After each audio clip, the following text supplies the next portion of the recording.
Tinuluto ko pa yun. So lahat ng timpla na yan, natutunan ko sa akin na nanggaling. Pero ngayon, tinuruan ko na naman sila. Kasi dati, pag natutulog ako, halimbawa wala nang sabaw, gigisingin pa ako 1:00, 2:00 para magluto ng sabaw. Kaya ang ginawa ko, tinuruan ko na sila para pag nagpapahinga na ako, hindi na ako istorbo.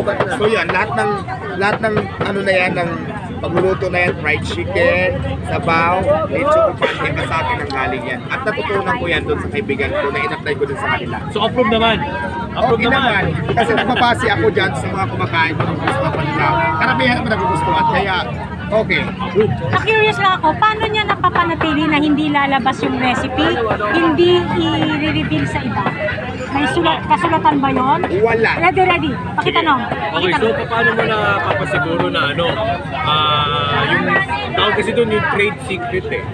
Di ba? Yung ng Diwatas Pares Overload, eh talagang napapanatili ko siya. Hindi rin magagaya ng iba.